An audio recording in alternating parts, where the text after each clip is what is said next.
Okay. Normally, I would ask in a small class if there is something you didn't follow from last time. I'm afraid to do that now because it's a big class and I don't know how many things you follow or didn't follow. What I will do first is write down a very quick summary of the main points from last time. So you should ask yourself, did I follow all those things? And if your answer is yes, then you're fine. Because I talked about many, many things, but you don't need all of that. So what I'm going to write down right now is the absolute essentials of last lecture. Okay? That's going to be needed for what I do next. First point was everything is made of atoms. You know that. And the atom has a nucleus. In the nucleus are some things called protons, some things called neutrons, and outside are some things called electrons. That's all the atomic structure we need. Then we say certain entities have a property called electric charge. The symbol for electric charge is Q, and you can put a subscript to say who you're talking about. So you can say Q for the neutron is 0. Q for the electron is minus 1.6 times 10 to the minus 19, and it's measured in coulombs. The Q for the proton is really, well, let me put it this way. Q for the proton is a positive number, so it's really these minus signs cancel. Now, the importance of the coulomb is that if anything has some coulombs on it, it will interact with anything else that has some coulombs on it. So that if you have two entities,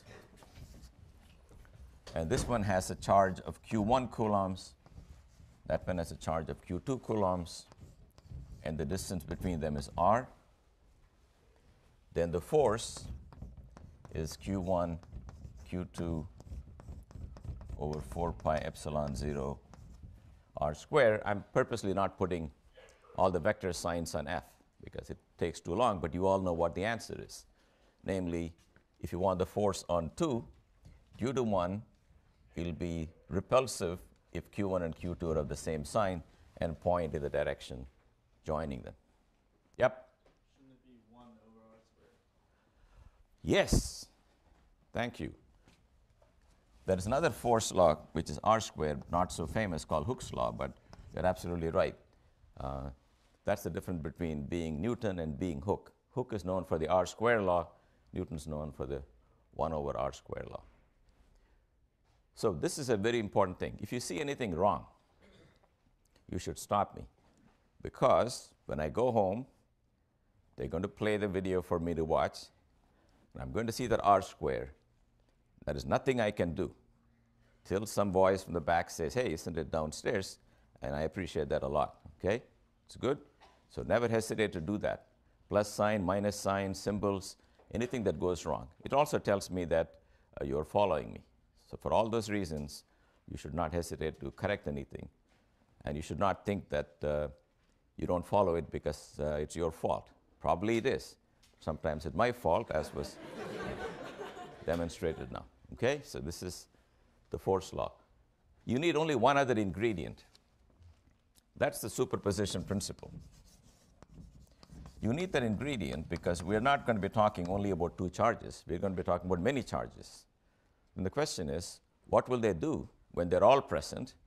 And it's a great blessing that we have the principle of superposition that says that if you got, say, 3 charges, say 1, 2, and 3, you want to know the force on 3 due to 2 and 1. You can find the force that 1 would exert. You can find the force that 2 would exert. They are 2 vectors, and you can add the 2 vectors to get the net force. In other words, the interaction between pairs of charges is insensitive to the presence of any other charges. They go about their business exactly the same way. That is a principle that is not deduced by logic. You cannot say, of course it had to be that way. That's not true. It doesn't have to be that way. In fact, it is not that way if you make extremely exquisite measurements. But they occur at the really quantum level. For classical electromagnetic theory, it is actually an experimental fact that you can superpose.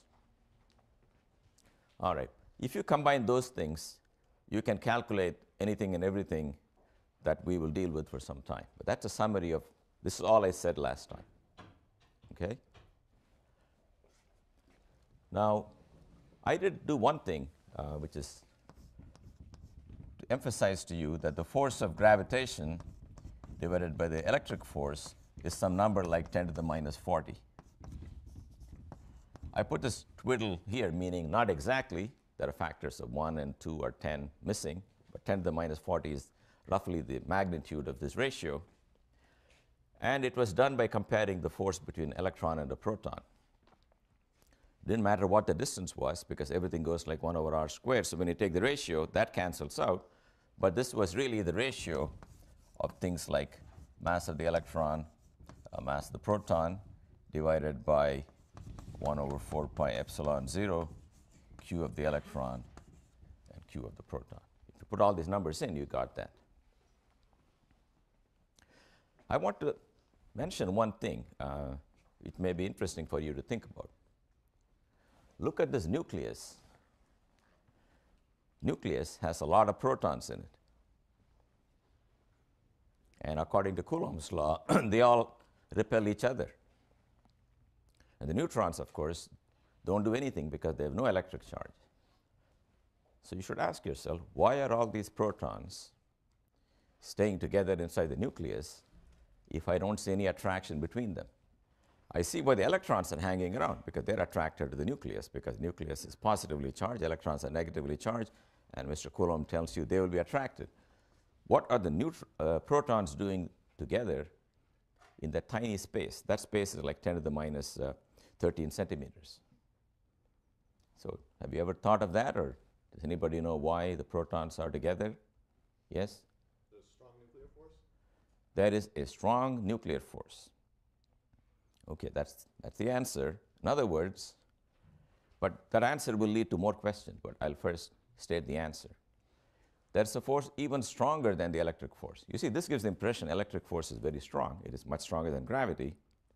But there is a force even stronger than the electric force that is experienced by protons and by neutrons.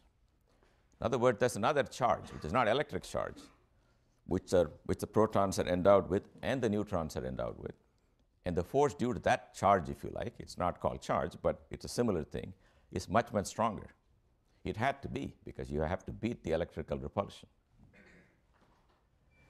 So then you can ask yourself, well, in that case, how did we ever find the electrical force?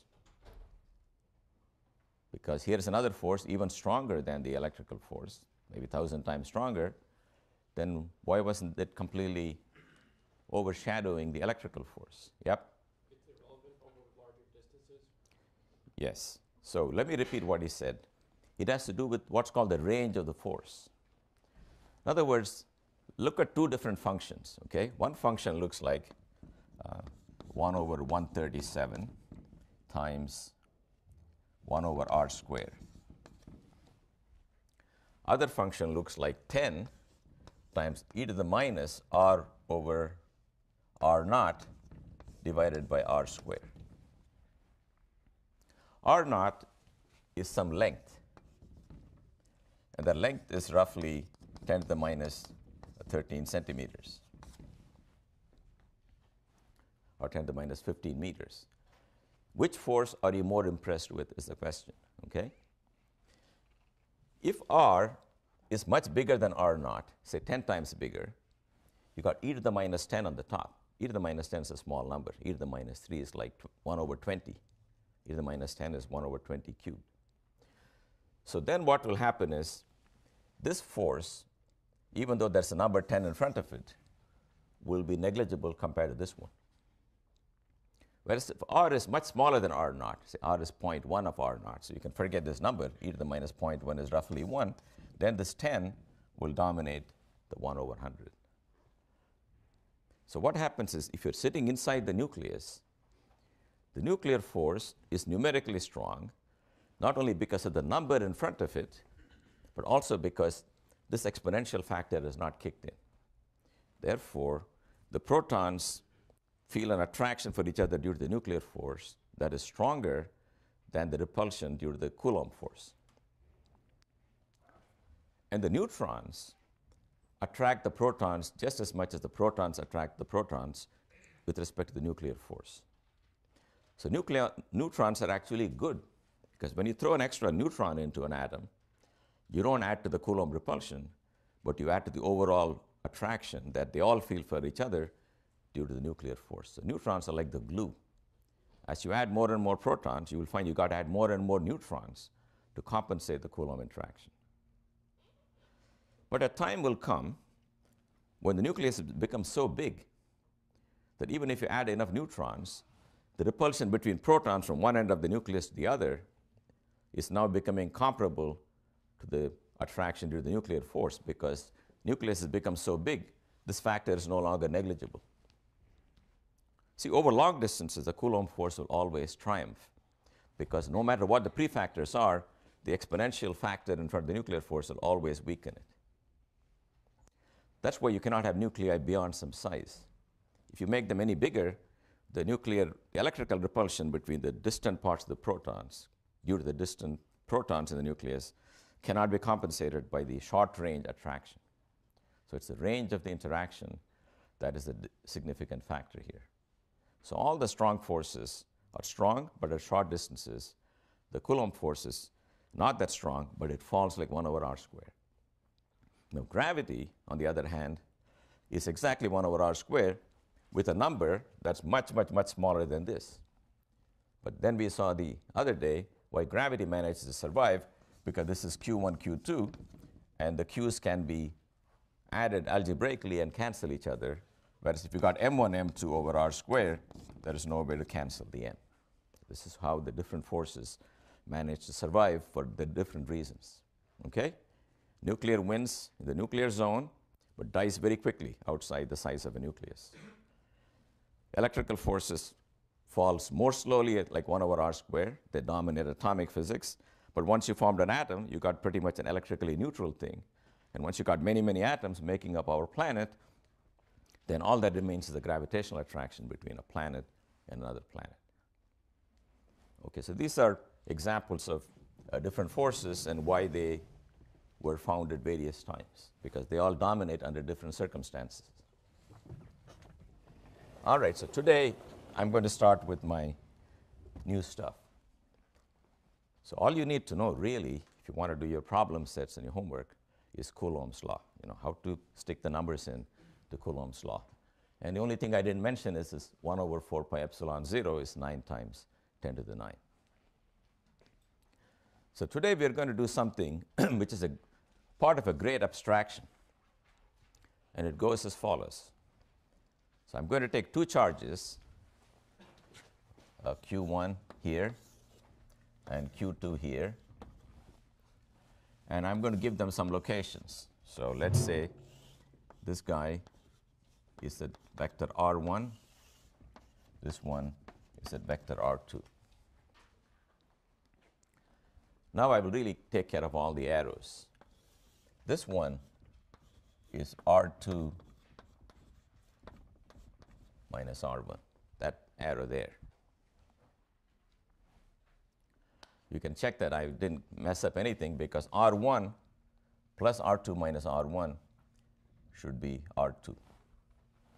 So let's write the Coulomb force now as a vector.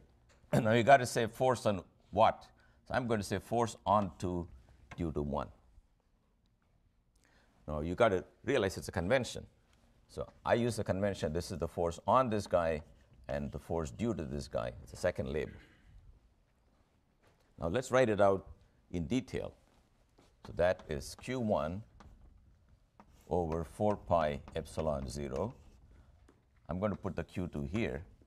Then here I want to write R1 minus R2 square. That's the 1 over r squared. But then I have to make it a vector. So for that vector part, once you have the magnitude of the vector, you should multiply by a vector of length unit 1 going in the direction of this difference vector. So you can use any symbol you like. One is to say E1, 2. E is always going to be unit vector going from 1 to 2. Or if you're inclined, you can also write E1, 2 as R2 minus R1 divided by the length of R2 minus R1. They're all unit vectors. Now, do you follow that? I mean, are you having trouble with unit vectors? Anytime I have a vector pointing from here to there, I want to give a magnitude and direction. The magnitude in this case is 1 over the distance square, but you have to append to it a vector of unit length in that direction. That's what makes it into a vector. For example, suppose I want to describe that vector, R, and it is 7 meters long. I cannot write R equal to 7 because that doesn't tell you which way it's pointing. So invent a vector called I, which is a unit vector in the x direction, and I multiply it by that. So 7i is a vector parallel to I and 7 times long. 7.3i is a vector parallel to I, 7.3 times long. Okay? So you need to add a vector of unit length to the magnitude, multiply it to get the actual vector. So that's that formula. Then if you have many charges, I'm not going to do that now, say one more here, it'll exert a force on Q2, which you've got to add to the force due to 1. But I'm not going to do that. I'm just taking 2 guys. Now, I'm going to formally write this as equal to the electric field at R2 times Q2, and this is called the field.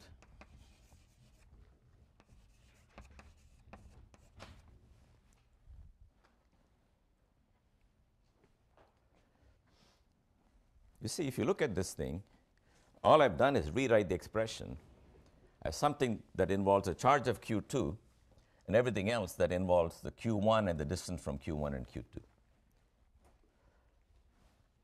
So looks like there's no real content to giving this object a name, but it's a very profound notion.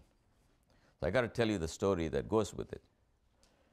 In Coulomb's law, you say that Q1 and Q2 exert a force on each other, okay? And the force depends on the charge and the distance between them. Now I'm going to say Q1 produces an electric field at the location of Q2 given by this vector, and when I multiply by Q2, it gives me the force on Q2.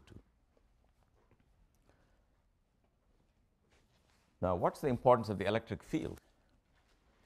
Whereas Q1 and Q2 exist only at these 2 places, the electric field can be defined everywhere. It doesn't require a second charge. Because you see, this number you can compute for any value of R2. So the picture we have is that Q1 produces an electric field all over space, and Q2 experiences that field and gets repelled as a result, and the force it feels is the field at that point times Q2. In general, we say there's an electric field at this point in space. If you put a charge Q there, it should experience a force Q times the electric field. So understand this. The charges are only in 2 places in our example. But the field due to Q1 is everywhere. At every point in space, I can compute the field due to Q1. So the field you can see will turn into a force if you multiply it by a charge you put at the location of the field. So if you've got one charge here, I claim there's a field here, there's a field there, there's a field everywhere due to this guy. How do I know? Because if I put a test charge, it begins to feel a force. So one way to say it is that the field is the force on a unit charge you put at that location. Unit charge, because if Q2 is equal to 1, then numerically E is exactly equal to the force. So if I go to you and say, find out the electric field at this point, you say, okay, where? I say here.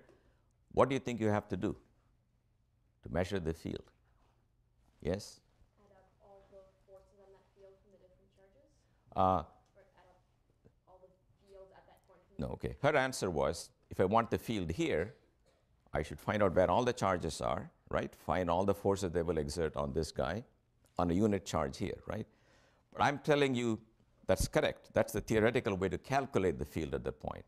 But suppose you're an experimentalist, and you don't want to know what produced it. You just want an answer to what's the field here.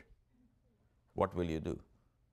Yes? Place a test charge Okay, and then? and then see what happens. By see what happens, you got to be more. So his answer was put a test charge and see what happens. Now you got to be more precise when you. I think you know what you meant, but can you? I want you to finish that sentence. Okay, well, you could measure the force by measuring the acceleration and knowing its mass. Very good. See, that's what I want. He said, when you say see what happens, you know, does it get married? Does it have children? That's not what I meant. Okay. But you did give the right answer. His answer was, by see what happens, you put the charge there and you see what acceleration it undergoes. Then that acceleration is that times the mass is the force it's experiencing. That should be Q that you place there times E. If Q was 1, that force itself is equal to E. If Q was 10, you got to divide the force by 10 to get the field there. So the field is like the sound of one hand clapping. People say one hand clapping is Zen concept. But the field is like that because you don't need two charges to have a field. You just need one charge. So here is how we understand that. You put a charge, Q. If you go here, something has happened there, see? You don't need to put a second charge there to conclude something has happened.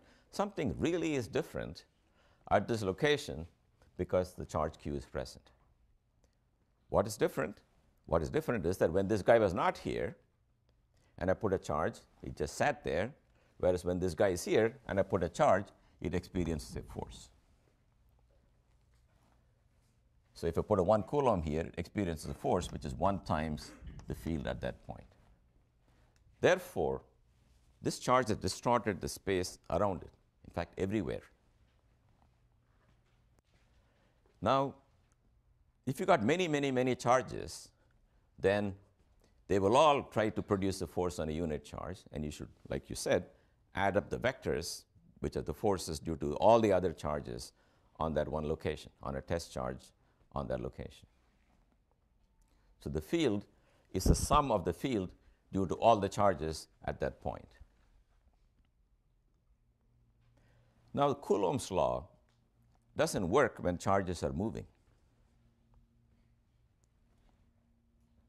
Why is that? Have you any idea why you cannot use it? Yes? The radius is changing. Pardon me? R is changing. R is changing, so we'll keep changing it as the charge moves. But it's only an approximation when charges move. Do you know why? Yep. There's a magnetic field. True, but even the electric field, his answer was magnetic field, but even the electric field is not properly given. Yes? Is the electric field affected by something like the Doppler effect? Not the Doppler, something else. If Coulomb's law were exact, okay, here's what I can do. You take a Coulomb and you sit at the other end of the galaxy. I have a Coulomb here. You know the force my Coulomb exerts on yours because it's pushing against you. You hold it. Now suddenly I move my Coulomb away from you by a tiny amount. What will you feel? You will feel the force is reduced. Yes? Relativity is. Yes. So the special theory does not allow that because I have managed to communicate with you arbitrarily far, instantaneously.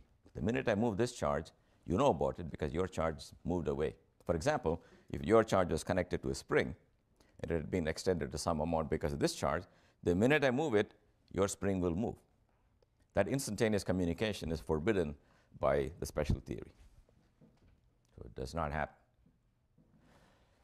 So the correct way to do it, it'll maybe come later in the course, or probably not even at the end of this course, but the proper way to do that is to, in the end, realize that the electric field at this point is not only due to what the charges are doing now, but what they were doing in the past.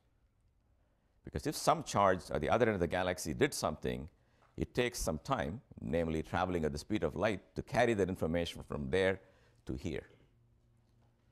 So it's the delayed response to all the motion in the charges that you got to add to find the field here. That's what makes the computation of the electric field much more complicated. But if you promise me charges never move, then the location now is the location last year, location million years ago, then you can use Coulomb's law. Coulomb's law is good for electrostatics, but in real life, charges are moving, so you cannot really use the formula. Now, in our room, if you put a charge here and another charge there, if you move this, that guy will move pretty much instantaneously. That's because the time it takes a light signal to go from here to there is so small, you may treat it as instantaneous. So Coulomb's law is used in electrical circuits and so on. You don't worry about the time of transit because it's too small. But over longer distances, where the time it takes for light to travel becomes non-negligible, you cannot use Coulomb's law. So it's not wrong. It is not appropriate when charges are moving. However, it will always be true that if you go to any one point, the force on any charge q you put there is q times the electric field at that point. Okay? So the electric field notion survives because it doesn't violate relativity. It says if the field here is so much, q will experience a force q times E. But the complication is, what is the field here? Well, it's due to everybody else. And it's not only due to everybody else right now, but everybody else from the dawn of time. Because things have been moving and shaking and sending signals to us. We collect all that and see what lands here at this instant. That decides the field here. So that's the computation of the field. But the response to the field is very easy. You put a test charge, q times E is the answer. So in modern physics, in theories that are compatible with the special theory of relativity, we break the force into two parts. Charges don't immediately interact with other charges. Charges produce a field, and the field may even propagate outwards at the speed of light if you make motions. But another charge at the location of that particular point will respond to the field at that point. So it's not responding to the charge right now, it's responding to the field this charge produced at its location. So all of electromagnetic theory is going to contain two parts. First part is find the field due to this charge configuration, that charge configuration, maybe due to various currents. The second part is, given the field, find the response of charges to the field. So you understand, charges play a double role. They are the producers of the field. They're also the ones who respond to the field. If you don't have a charge, you cannot produce field. If you don't have a charge, you cannot experience it. You cannot play that game. To gain membership into electrostatic interactions, you've got to have charge. So neutrons cannot do that. But they can do other things, like I said. They take part in the nuclear force, in fact, just as well as protons do. All right, so let's go back now to the simplest problem in the world, the electric field due to one charge. The formula is very simple. Let's put that charge at the origin. The electric field due to one charge is q over 4 pi epsilon 0, 1 over r squared. If you're here, and that's your r vector, the field at this point is that magnitude, and I'm going to write E sub r, meaning a vector of unit length in the radial direction. Once again, I will tell you, if you want, you can write that as the position vector divided by the length of the position vector. They're equivalent ways. If I write it the second way, you got to be a little careful. It will look like q r over 4 pi epsilon 0 r cubed. Don't get fooled into thinking the field is falling at 1 over r cubed. It's really 1 over r squared because there's an r on the top. So if you write it as 1 over r squared, put a unit vector. If you write it as 1 over r cubed, put the position vector. They're all saying the same thing. So here you have this formula. If you're a person who likes to work with formulas, this is all you need. You manipulate the stuff on paper and you add different fields. But people like to visualize this. So how do I visualize this? That's the real question. So here's a very popular method for visualizing this formula. You know, you got, for example, suppose someone asks you, what's the height above ground level of a certain part in the United States? Okay, you got some mountains, you got some valleys. Well, somebody can give you a function that gives you the height at any point on the United States. But it's more interesting to have some kind of a contour map, you know, that looks like this, right? That all these contours of different height. If you've gone hiking, you can see those maps. They tell you pictorially what a certain function is trying to tell you. So you want a pictorial representation of this electric field. It's very easy to write down the electric field at one point. Namely, you take that point, you draw an arrow there, E. That E is the electric field at that point. So we try to do our best by saying, here is my test charge. I'm going to pick a few points, 4 points, maybe 8. And I'm going to tell you what the field is at those points. At this point, it looks like that. This point, it looks like that. Here, it looks like this.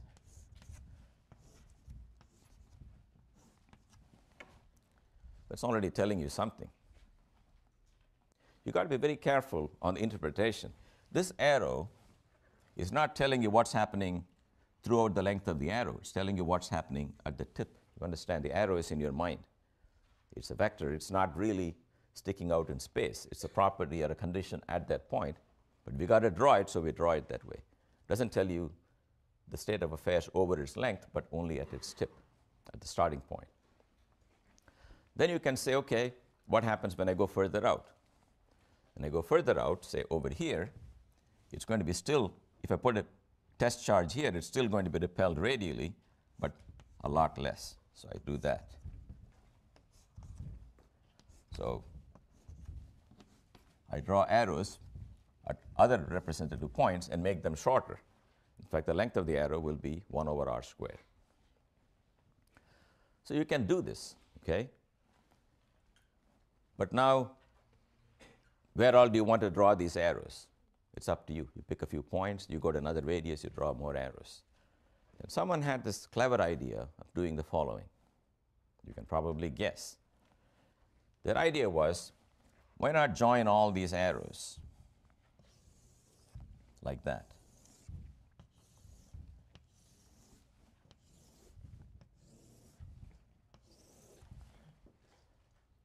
Now, if you go to a point like this, what have I gained and what have I lost? What more information have I got when I join the arrows? Yes? The more information is that now you know the direction that it will continue on forever if no other forces act on it, and what you've lost is the magnitude of it. Okay, let me repeat that. That's what you guys should have been thinking in your head. When I join these lines, by the way, I do want you to anticipate what I'm going to say. Because if I'm struck by lightning, another electromagnetic phenomenon, can you even complete my sentence, right? Okay. Now you should be able to go a little beyond. If I'm doing a derivation, you got to be following me, right? That's very important. It's got to be active. And I sat through a lecture yesterday for an hour. I know it's a very long time. This is what, hour and 15 minutes? The only way you can survive this is if you somehow make it an active event. You got to do something that keeps you awake during the process. One of them is to anticipate what I will do next in a calculation. That'll make sure that also that you're on top of it. That'll make sure you catch mistakes. Okay. All right, so here are these lines. As you said quite correctly, previously I knew the field direction only at the chosen points, but now I know it throughout this line. But I've lost information on the magnitude of the field because the arrows, there are no lengths of anything. These arrows don't have any length. In fact, you can keep drawing more lines if you like. They go like that in all directions.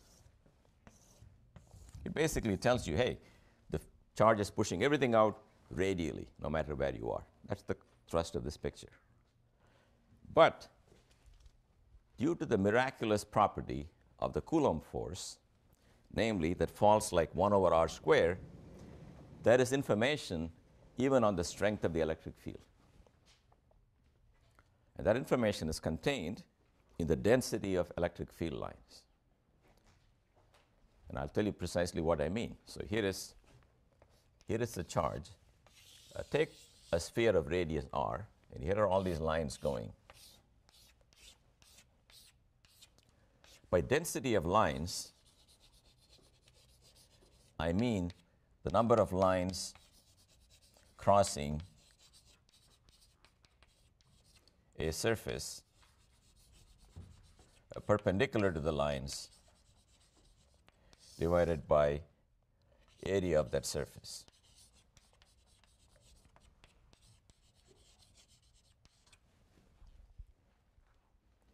Because let's make a convention that we will draw for every coulomb certain number of lines, 32 lines per coulomb. 32 lines are going out. I draw a sphere of some radius, 32 lines cross that sphere. I draw a bigger sphere, 32 lines cross that sphere also. But they are less dense because the number of lines per area will be some number of lines per charge divided by the area of the sphere, which is 4 pi r squared. Do you follow that? If you take a sphere, first of all, every portion of the sphere, the area that you have is perpendicular to the lines. So the area intercepts the lines perpendicularly. That's the agreement here. And you see how many are crossing per unit area. That is going like 1 over r squared. So these lines naturally diverge and spread out in space so that the density falls precisely as 1 over r squared. That has to do also with the fact you're living in 3 dimensions. Only in 3 dimensions, where area goes like r squared, does the spreading of the density of lines coincide with the decline of the force. So these lines tell you more than simply the direction. They convey to you visually where the field is strong. Okay, wherever the lines are dense, the field is strong. Wherever the lines are spread apart, the field is weak. And it's a very precise statement. The only thing not precise is how many lines do you want to draw per coulomb? That's really up to you. But you got to be consistent. Once you give 32 lines per coulomb, then if you got a charge of 1 coulomb, you should draw 32. If you got 2 coulomb, you should draw 64 lines. As long as you do that, the number of lines crossing per unit area will be proportional to the field. But I'm going to make a certain choice that will make the number of lines per unit area exactly equal to the field. And here is the choice. It's a choice that makes life simple. Let us agree that 1 coulomb gets 1 over epsilon 0 lines. You know, epsilon 0 is some number, right? 1 over 4 pi epsilon 0 is 9 times 10 to the 9. This is some number, maybe 40 million. So 1 coulomb gets 40 million lines. So don't quote the 40 million. It's whatever this thing is. I don't know what it is. It's a definite number. Then what's the nice thing? If you got q coulombs, you will have q over epsilon 0 lines. And if you take a sphere of radius r, you'll get 1 over 4 pi r squared as the line density, namely lines per unit area. But that is exactly equal to the strength of the electric field. If you picked a different number, like 2 over epsilon, you will always be measuring 2 times the electric field. The density would still convey the electric field, namely it will be proportional to it, but let's make life easy by making it equal to it. This is just a convenience. Now you are really set. If you draw pictures this way, you can go as far as you like from this charge.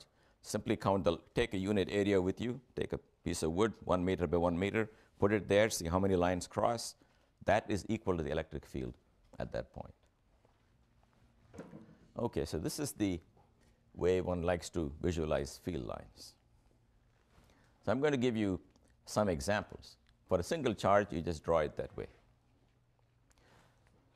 For 2 charges, let's take 2 charges, a minus charge and a plus charge. Let's say the one is minus q, other is plus q. When you're very near that charge, by the way, I'm not going to draw 1 over epsilon 0 lines per coulomb because it's going to be too many lines. Okay, I'm just going to draw a few so you get the picture. So I'm going to draw 4 lines right near the charge. You can forget about all other charges. in drawing the lines. Why is that?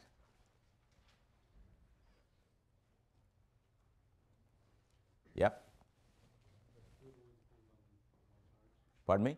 The field only depends on the one charge. Why does it depend on the one charge? In principle, it depends on every charge. Somebody had an answer back there? Yes? Since it falls as 1 over r squared and you're so much closer to one than the other, then Right. the Because the field is 1 over r squared, and the 1 over r for this guy is going to infinity. 1 over r from this guy is maybe 1 over 1 meter. It's finite. So when you come arbitrarily close to a charge, it is going to dominate. Well, if it's the only thing in the universe, we know the lines will look like this. At least they will start out this way, but soon, of course, it won't go out this way forever because you'll realize there's another charge. Likewise, it's easy to draw the lines this way. Remember, the lines are coming in because if you put a test charge, it'll be sucked into this. Test charge is always assumed to be unit positive charge. So the lines will be coming into a negative charge and going away from a positive charge. Now you just got to do what the agencies forgot to do, which is to connect the dots. You do this, you do this, you do this, you do this. Now, at some point, you will have to think a little harder because suppose I go here. How do I know I should draw the lines this way? If I take this guy here, it will repel it. This guy will attract it, and I add the two and get a line in that direction. So you really have to do a lot of work. If you really want this picture to be exact, you have to compute the vector everywhere. But if you want a sketch, you're allowed to guess, and the things look like this. So this is called a dipole, and this is the field of a dipole.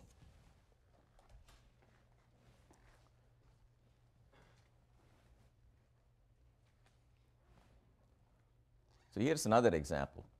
Both guys are plus. Now what do the lines look like? Again, they will start out this way, near the charges.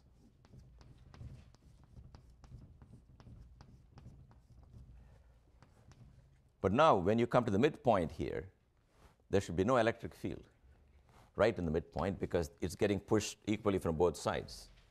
So the lines, if you think about how they will add, they will do something like this.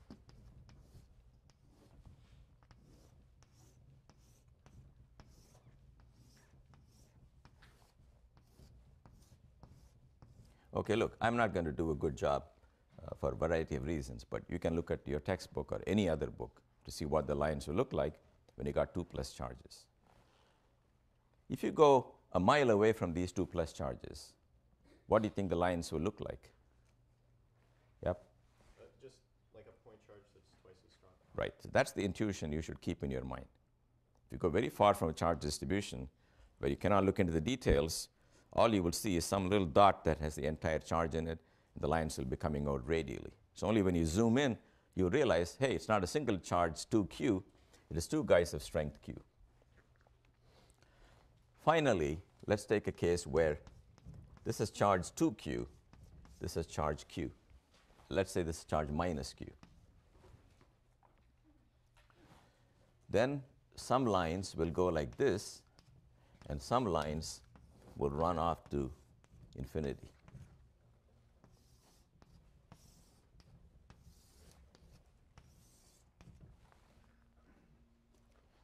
Here, if you go very, very far away from the 2 charges, you'll again see radially outgoing lines as if there was a charge q at the center, because 2q and minus q give you a net of q.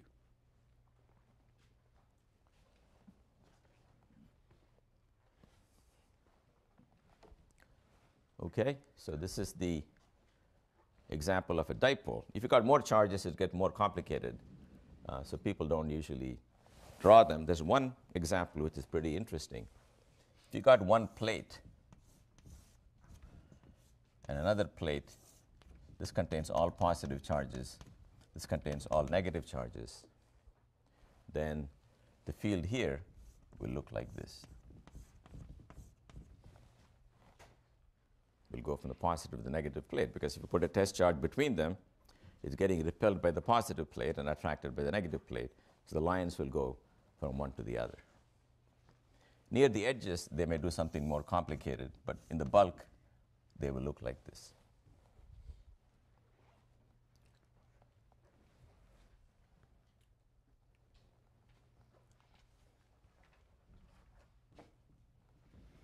Okay, so now I'm going to do one calculation, which is what is the actual electric field due to a dipole? In other words, not just that picture here. Where is that? That picture on the left is a dipole. I'm going to do it quantitatively. So here's my goal. I want to take a minus charge here, a plus charge here. This is at x equal to a. This is at x equal to minus a.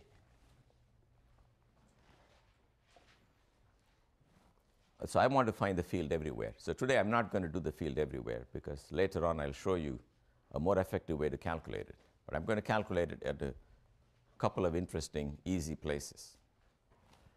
In other words, we all know the lines look like this. Okay?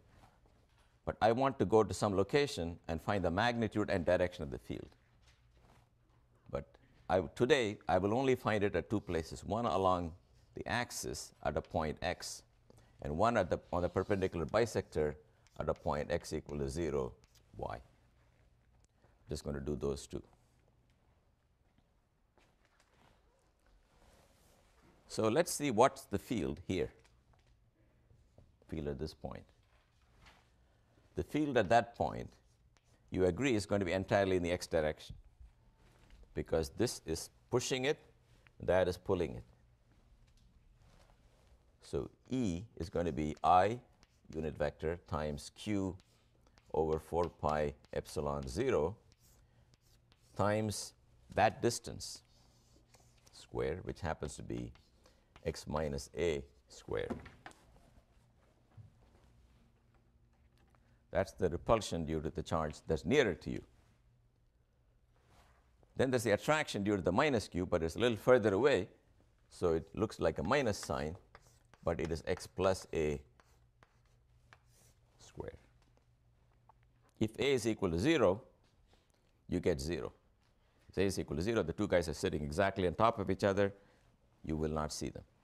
So you see them only because they're not on top of each other. This whole thing fails to be 0 because this a is not 0. And you can understand why. The minute a is not 0, you're closer to one of the two charges, so that they cannot really cancel each other. So you got to manipulate this expression. So I will do that now. Q over 4 pi epsilon 0. Now you find common denominator. I remind you, x plus a times x minus a is x squared minus a squared, and everything is under squares. In the numerator, you got x plus a squared minus x minus a squared. So what does that give me? I q over 4 pi epsilon 0 x squared minus a squared squared. And how about on the top? Can you do that in your head? This is going to be x squared plus a squared plus 2xa. You're going to subtract from it x squared plus a squared minus 2xa. And the only thing that will survive will be 4xa.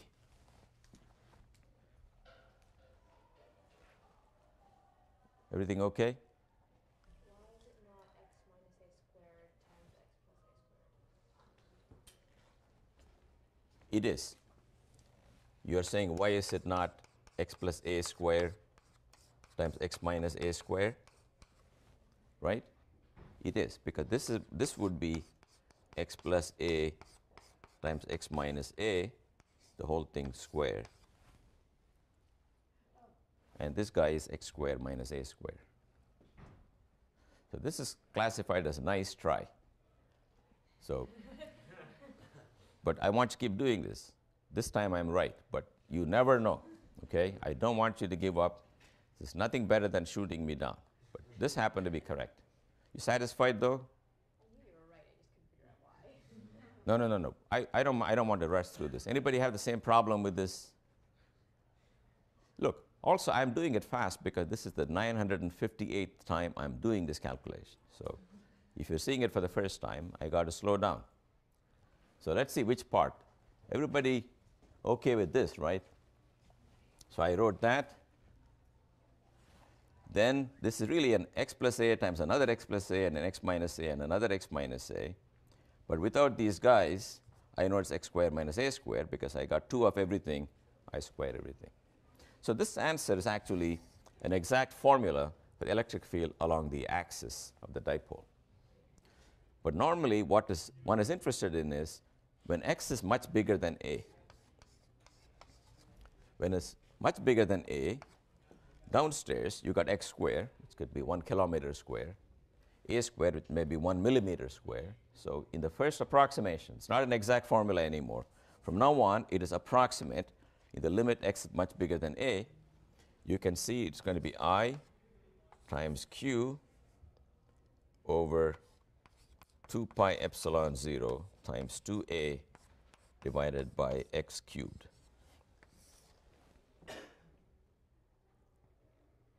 So what did I do now? I took from the 4a, I borrowed a 2a to write this here, and I canceled the 2 with the 4 here to get that. Then on the top I had an x, and the bottom I had x to the 4th, I get x cubed. So let me write, can everybody see this thing from wherever you are, the last formula here? So I'm going to write it as I times p divided by 2 pi epsilon 0 x cubed. So I will tell you what I'm doing.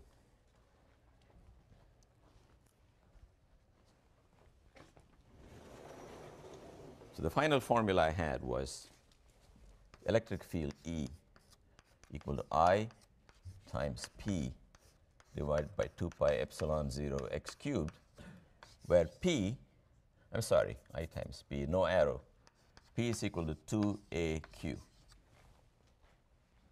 So let's delete some extra arrows I had. That's right. You never should settle for something that looks like that. So that's P. So P is called the dipole moment of this dipole. And it's given by the product of the distance between the charges and the value of one of the charges, the plus charge. So whenever I give you 2 charges called a dipole, you can associate with them a vector.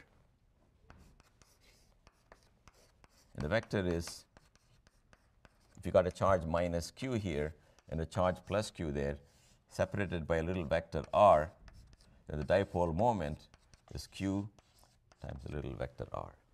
In our example, the little vector r was 2a in the x direction. So 2a times I times q is the dipole moment. So this means the electric field is parallel to the dipole moment and falls like 1 over x cubed. That's the most important part of the dipole. A single charge, the field falls like 1 over x squared if you move a distance x. A dipole will always fall like a bigger power of x. Because to go like 1 over x squared, you've got to have net charge. As long as the net charge is 0, the fact that there are 2 opposite charges that don't quite cancel each other, it always comes from the fact that the distance between them is not 0.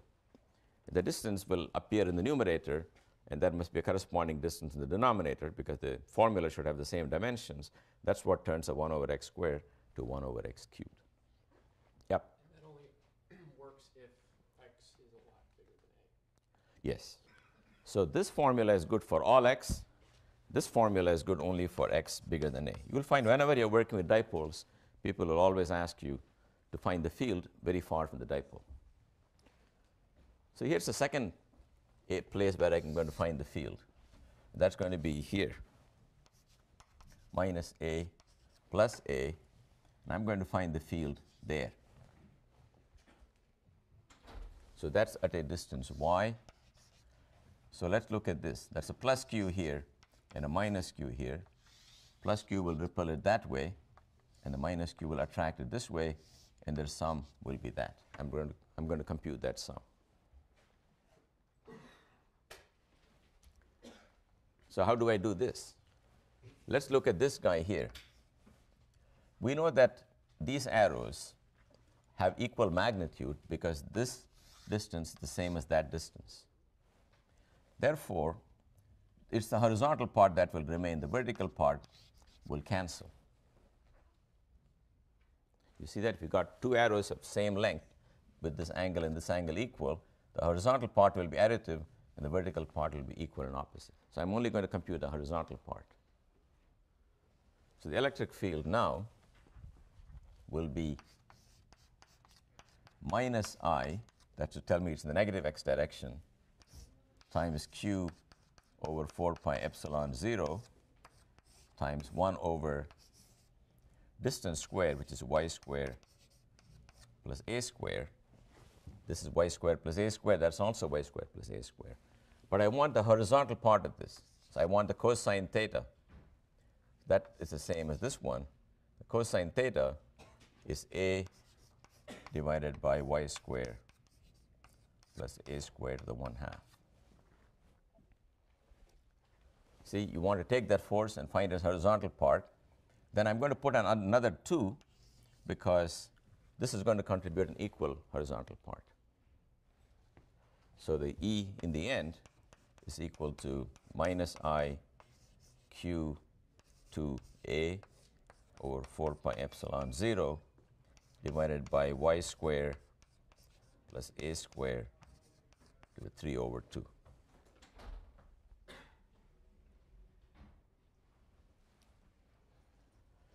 That is then minus p divided by 4 pi epsilon 0 divided by y cubed for y much bigger than a. I'm sorry, y cubed. Y is really the distance. So, right, if y is 1 mile and a is 1 millimeter, that's essentially the distance. If you like, you can call it minus p divided by 4 pi epsilon 0 r cubed, where r is the distance, if you like, from the center of the dipole. Look, the point of this exercise is twofold. One is to show you how to add vectorially the fields due to two guys.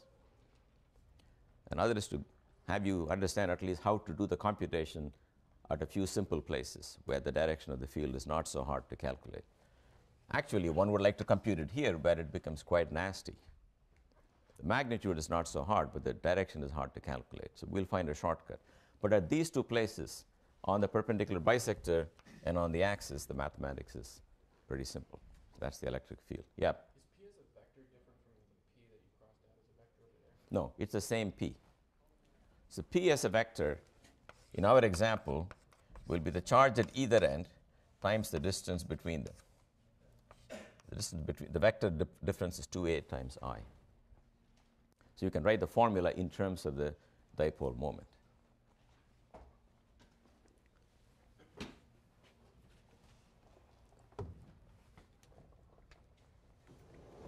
Okay, so now I'm going to do the second part of the problem, which is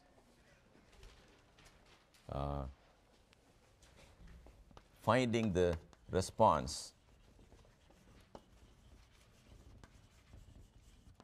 to E. This was all computing E. Of course, there are more and more complicated examples, but we did a few simple ones. Next is going to be, if I give you E, can you find what will happen to the charge? So I'm going to do two examples. One is, there are these two plates I mentioned to you. This one is all positively charged. This one is negatively charged. And I shoot a particle here with some velocity v naught in the x direction. And the field everywhere is down, and the electric field is some constant, minus j times some number E naught.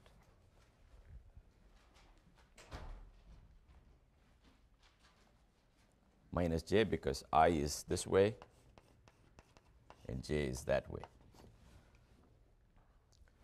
So what will this do is the question. Where will it end up? Well, I think you can all tell that it will end up somewhere there. What we're trying to find out is how much does it fall, and when it comes out, what's the direction of this final velocity vector. Well, the force on this charge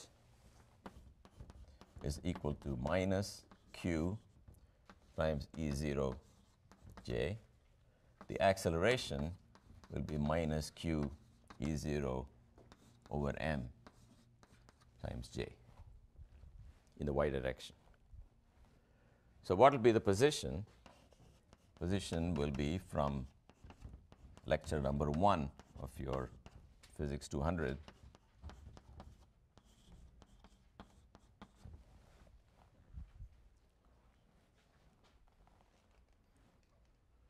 So let's say the starting point R naught is our origin. V naught is whatever it was projected in with, plus 1/2 times q e0 over m t square j.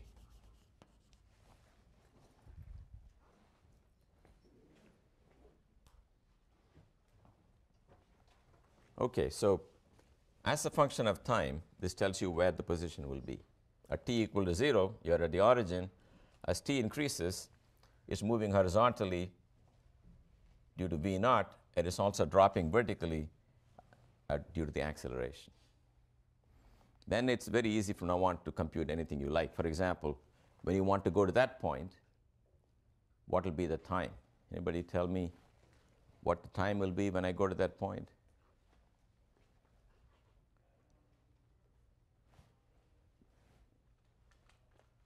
How long will it be in the region between the plates? Yep. The distance or the length of the plate divided by the initial velocity. Which velocity should we take? The initial horizontal velocity. That's correct, because t will be L over v naught, where v naught is the magnitude of the initial velocity, because x velocity is never changing. Acceleration is the y direction. So the time it takes to cross will be independent of the fact it's falling in the y direction. So if you put t equal to all of this, you will find out where it will end up. And that's how you make pictures on the television. You got a bunch of plates, then you drive charges, and if you apply the right electric field, the electron will land on a screen and make a little dot. Then you will, well, the screen will look like this, and you're looking at it from the other side. It will glow. Then you want the dot to move up and down, you can move the voltage. Then if you want to move it back and forth, you've got to put another set of plates, not like this, but coming out of the blackboard. That way you can move the electron beam in all directions. That's how you scan the television screen. You can also use magnetic fields, but this is one simple way using electric field. All right. Final thing to discuss is, what is the force of a uniform electric field on a dipole?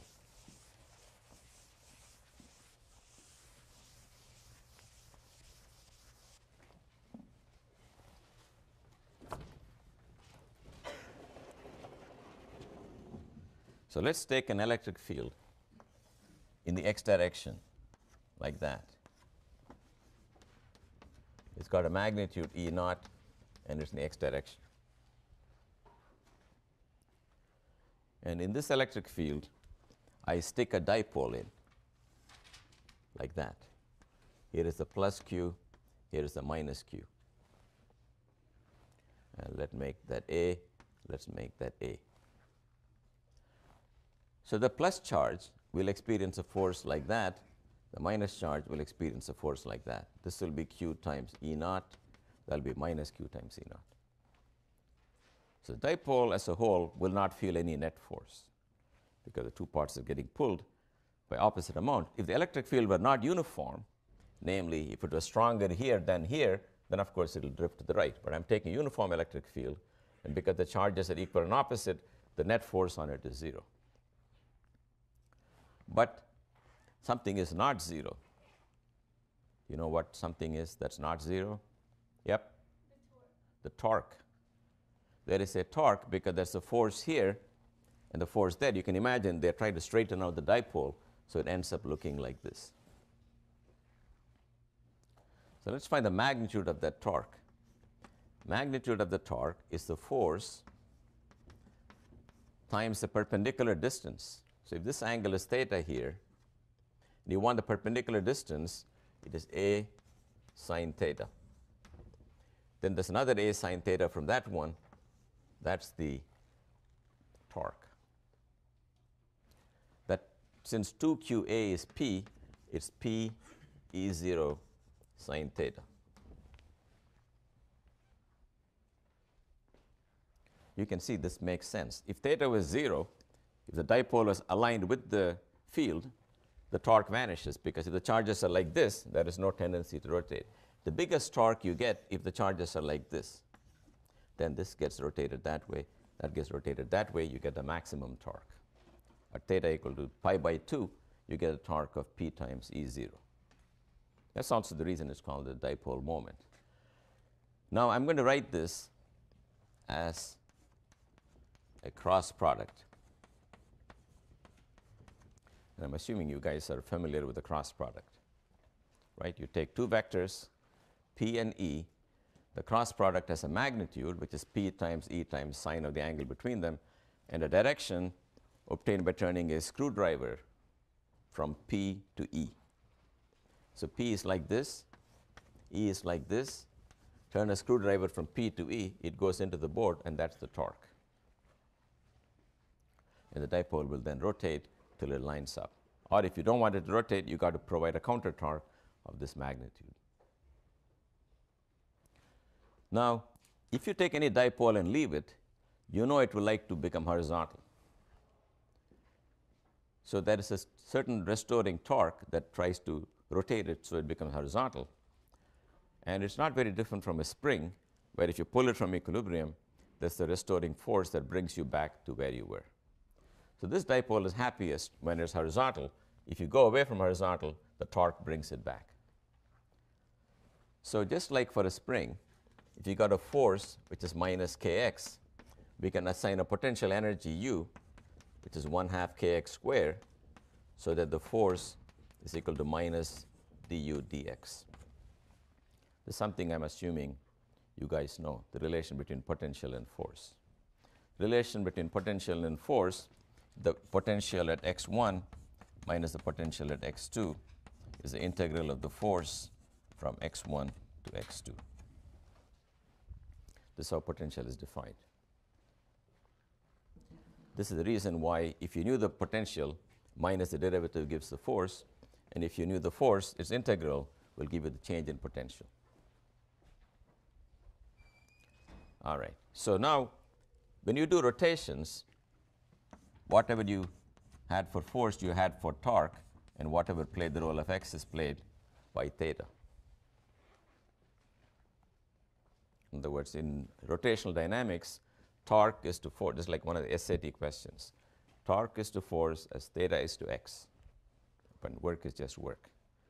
If you want to calculate the work done by the dipole, or if you like, the potential energy when it's at an angle theta, when it's potential energy when it's at angle 0, is the integral of the torque d theta from 0 to theta.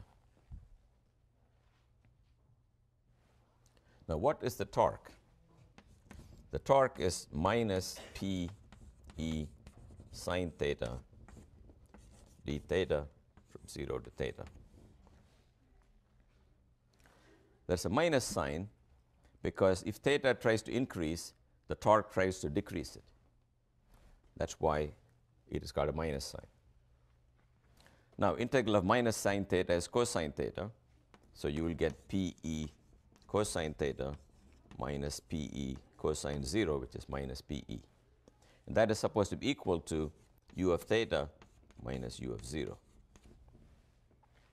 By comparing the two expressions, you can identify u of theta to be, this is u of 0 minus u of theta. Therefore, u of theta is equal to minus P E cosine theta, which is minus P dot E.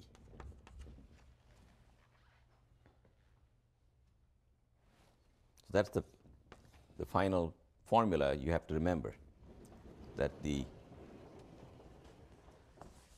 let me bring it down here. When you have a dipole in an electric field, it has a potential energy associated with the angle, which is minus P dot E. And if you draw a picture of that as a function of theta, it goes like this.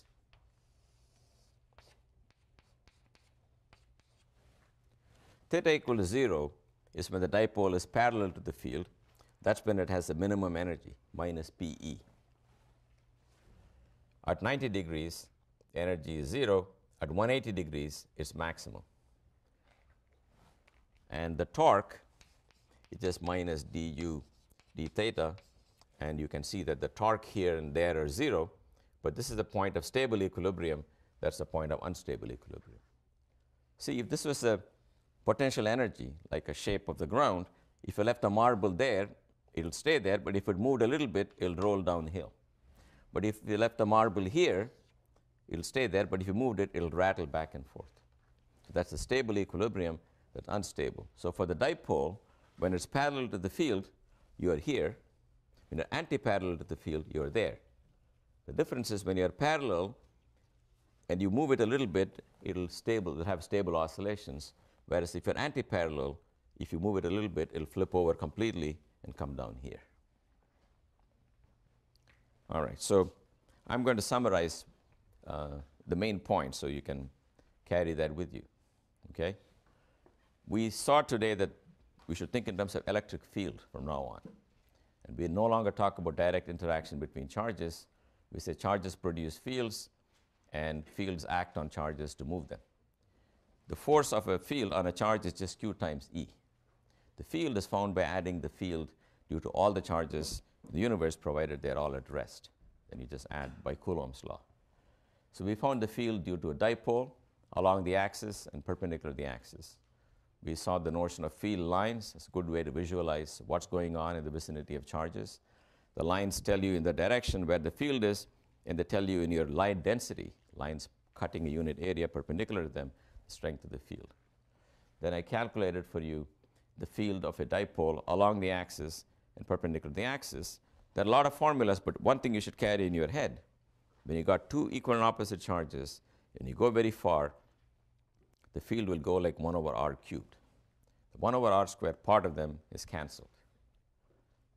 Okay, that's the main point. And it goes like 1 over r cubed times 2 in one place is 1 over r cubed times 1 in one place, it doesn't matter. Main thing is it's 1 over r cubed. Finally, if you take a dipole and you put it in an electric field, it tends to line up because there's a torque, P cross E, trying to line it up. And with that torque, you can associate a potential energy by the usual formula that the torque is minus the derivative of the potential energy. That potential energy is minus P dot E. Some of these things may come in handy later on. So you don't have to memorize them, but they will be invoked later on.